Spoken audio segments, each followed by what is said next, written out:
অধ্যকার press briefing এ উপস্থিত বিভিন্ন electronics এবং প্রিন্ট মিডিয়ার গণমাধ্যম কর্মী সকলকে আসসালামু আলাইকুম এবং স্বাগত জানাচ্ছি। আপনারা জানেন যে গত 11 তারিখ রাত 8:30 ঘটিকায় দাউদকান্দি থানা এলাকায় বাংলাদেশ ছাত্র শিবিরের কেন্দ্রীয় নেতা, যার পদবি সহকারী আন্তর্জাতিক বিষয়ক সম্পাদক মোহাম্মদ জিসান মিয়া প্রধান, নিখোঁজ হন মর্মে পরের দিন অর্থাৎ 12/6/2026 তারিখ দাউদকান্দি থানায় এসে তার পক্ষে মোহাম্মদ রাসেল আহমেদ একটি জিডি করেন, নিখোঁজ জিডি করেন। নিখোঁজ জিডির পরেই আমরা বিষয়টিকে খুব গুরুত্ব সহকারে নিই, যেহেতু উনি একজন কেন্দ্রীয় নেতা। এর প্রেক্ষিতে আমাদের একাধিক টিম, ডিবি এবং থানার একাধিক টিম এবং অফিসারবৃন্দ মাঠে নামে তাকে উদ্ধারের নিমিত্তে। উদ্ধারের অভিযানের এক পর্যায়ে আমরা প্রথমে একজন ব্যক্তির খোঁজ পাই, তার আপন চাচাতো ভাই, নাম সজীব। তার কাছ থেকে আমরা একটি তথ্য পাই যে 5-6 মাস পূর্বে ফেসবুকের মাধ্যমে দাউদকান্দি এলাকায় একটি মেয়ের সাথে জিসান মিয়া প্রধানের পরিচয় হয়। এই পরিচয় সূত্র ধরে তাদের মধ্যে মোবাইল ফোনে কথাবার্তা শুরু হয়, একটা পর্যায়ে প্রেমের সম্পর্ক গড়ে ওঠে। আমরা আরো জানতে পারি যে গত 20/5/2026 তারিখে দাউদকান্দি থানাধীন জিসান, যিনি নিখোঁজ ছিলেন, তার ভাড়ার বাসায় ভিকটিম মেয়েটিকে জিসান মিয়া ধর্ষণ করে এবং মেয়েটি ধর্ষণের শিকার হয়। পরবর্তীতে বিভিন্ন সময়ে এই জিসান মিয়া প্রধান মেয়েটিকে বিয়ের প্রলোভন দেখিয়ে শারীরিক সম্পর্ক করে। এক পর্যায়ে মেয়েটি অন্তঃসত্ত্বা বা প্রেগনেন্ট হয়ে যায়, কনসেপ্ট করে।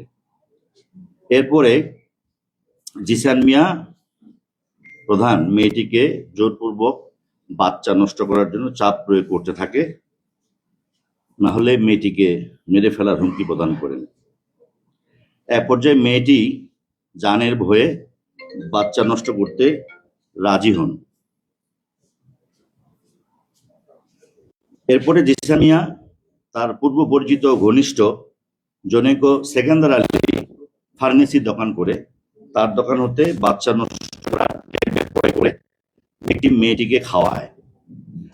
2-3 দিন পর বাচ্চা নষ্ট হওয়ার ওষুধ সেবনের ফলে ভিকটিম মেয়েটির প্রচন্ড রক্তক্ষরণ হয়।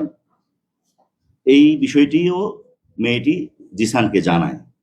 এরপরে জিসান একই ফার্মেসি থেকে তার চাচাতো ভাই সজীবকে দিয়ে ব্লিডিং বন্ধের জন্য ওষুধ প্রয়োগ করে মেয়েটির বাড়িতে পৌঁছে দেয়। রক্তক্ষরণ বন্ধ হওয়ার পর মেয়েটি জিসানকে বিয়ের জন্য চাপ প্রয়োগ করে। তারই ধারাবাহিকতায় গত 12/6/2026 তারিখ, যেদিন উনি নিখোঁজ হয়, ওই দিন বিয়ে করার সম্মতি দেয় এবং বিয়ে করার জন্য নির্ধারিত তারিখ ছিল। বিয়ে করার তারিখ ছিল, কিন্তু বিয়ে না করে সে আত্মগোপনে চলে যায়। কারণ 11 তারিখ রাত 8টার পর যে বিয়ে করবে এই কথাবার্তা হয়, এটা আমরা মোবাইল প্রযুক্তির মাধ্যমে আমাদের কাছে অনেকগুলো মেসেজ আছে, আমরা পেয়েছি মেয়েটির মোবাইল থেকে। পরে তাকে গতকালকে আমরা যে জায়গা থেকে উদ্ধার করি, আমাদের ডিবি টিম, আমরা যখন জিসানের বাবা মাকে এবং তার ভাইকে দাউদকান্দি থানায় নিয়ে আসি যে ঘটনা তো এরকম, আসলে উনি তো নিখোঁজ না, উনি কি আত্মগোপনে, আপনারা জানেন।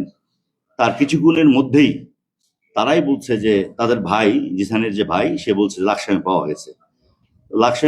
লাকসাম পরে আমাদের আরেকটা টিম এবং আমাদের লাকসাম থানা ওসি, সার্কেল এসপি লাকসামের রেল স্টেশনের পাশে গিয়ে আমরা তাদের দেখানো মতে, এবং যারা দেখিয়ে তাদের নামও আমাদের কাছে তালিকা আছে, আমরা জিসানকে পাই। প্রথমে লাকসাম হসপিটালে, এরপরে আমরা উন্নত চিকিৎসার জন্য আমরা নিয়ে আসি আমাদের কুমিল্লা মেডিকেল কলেজ বিশ্ববিদ্যালয়ে। এখানে সে নিবিড় পরিচর্যা এবং তার সমস্ত শারীরিক টেস্ট করা হয়। আমি আপনাদের দিয়ে দিব। তার শারীরিক টেস্টে সবগুলি রিপোর্টে নেগেটিভ আসছে, অর্থাৎ তার কোনো শারীরিক অসুস্থতা নাই। সে আত্মগোপনে ছিল, নিজেই সে আত্মগোপনে গেছে। তাকে কোনো ধরনের তার শরীরে ডাক্তারের রিপোর্ট অনুযায়ী, আমার কাছে রিপোর্টটি আছে, আমি দিয়ে দিব আপনাদেরকে, তার কোনো শারীরিক সমস্যা নাই, সে সুস্থ। মূলত এই যে মেয়েটিকে বিয়ের প্রলোভন দেখিয়ে যে শারীরিক সম্পর্ক, ধর্ষণ, এই বিষয়ে আত্মগোপন এসে গেছিল। আমরা মেয়েটিকেও আমাদের হেফাজতে নিছি এবং এর সাথে যে জিসান, যাকে দিয়ে ওষুধ ক্রয় করে সজীব, সেও আমাদের হেফাজতে, যে ওষুধের দোকানদার ওষুধ দিচ্ছে সেও আমাদের হেফাজতে আছে। মেয়েটি থানায় অভিযোগ দায়ের করে লিখিতভাবে নারী ও শিশু নির্যাতন দমন আইনে মামলা হয়েছে। মামলা নাম্বার 13, তারিখ 13/6/2026। আইনের ধারা 9-1/30 তৎসহ পেনাল কোডে 313 আছে। ভ্রূণ নষ্টের 506-34 পেনাল কোড মামলা রুজু হয়েছে। আমরা মামলাটি নিবিড়ভাবে তদন্ত করব। সমাজে মা বোনদের এইভাবে বিভিন্নভাবে যেন সমাজে আর পুনরাবৃত্তি না ঘটে, আমরা দৃষ্টান্তমূলক শাস্তি যেন হয়, আমরা মামলাটি তদন্ত করে অতি শীঘ্রই আমরা বিজ্ঞ আদালতে মামলার পুলিশ রিপোর্ট প্রতিবেদন প্রেরণ করব। আপনাদেরকে আজকে আপনাদের মাধ্যমে জানিয়ে দিতে চাই, যেটি অপহরণ, গতকাল সারাদিন মিডিয়ায়, সোশ্যাল মিডিয়ায় অপহরণ, মুক্তিপণ বিভিন্ন নিউজ আসতেছিল। আমরা সারাটাক্ষণ আমরা নিবিড়ভাবে আমরা আমাদের টিমগুলি কাজ করেছে। আমরা প্রকৃত ঘটনাটি উদ্ঘাটন করতে সক্ষম হয়েছি।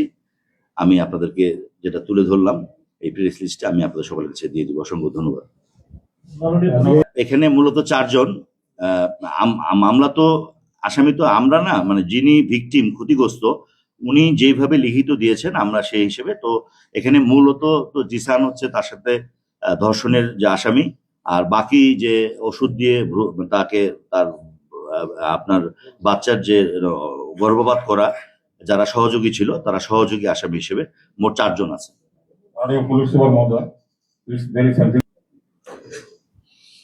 জি, আপনাকে ধন্যবাদ। আমি শুরুতেই যেটা বলছিলাম যে এটি অপহরণ না, মুক্তিপণ না।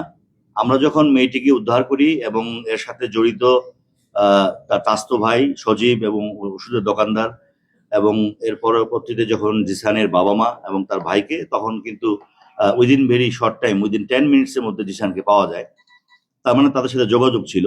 এটি অপহরণ না, এটি আত্মগোপন, একটি অপরাধকে মানে আড়াল করার নিমিত্তে এটা ছিল।